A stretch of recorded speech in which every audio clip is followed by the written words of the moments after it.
Bonjour, je m'appelle Alexandre Marotel et je suis le cofondateur de Pixi.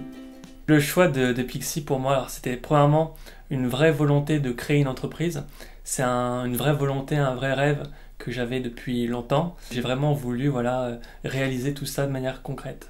L'autre raison, c'est vraiment cette vocation, cette volonté vis-à-vis justement du gaspillage alimentaire qui est pour moi un enjeu qui est important, un enjeu de société, un enjeu environnemental qui va justement permettre à notre société de fonctionner de manière beaucoup plus durable.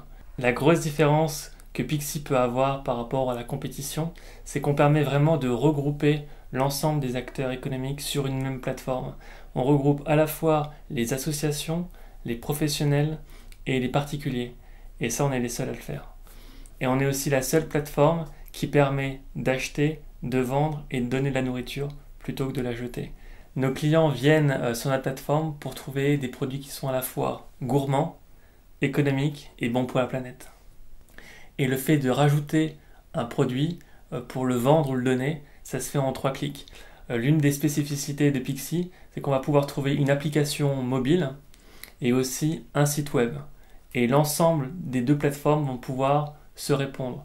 Pour se rendre sur la plateforme de Pixi, il faut aller sur eatpixi.co. Eat comme EAT, comme eat, manger en anglais. eatpixi.co. On s'adresse vraiment à la France, sur l'ensemble du territoire français, voire même ailleurs, dans la mesure où c'est une plateforme, donc on est capable justement d'aller dans le reste de l'Europe, pourquoi pas dans le reste du monde. L'hédonisme, c'est vraiment une valeur qui est essentielle pour moi, c'est la capacité justement à prendre plaisir dans la vie, mais c'est pas un plaisir un peu vulgaire, c'est un plaisir à la fois sain et durable, et c'est vraiment vers quoi je veux m'orienter avec Pixi.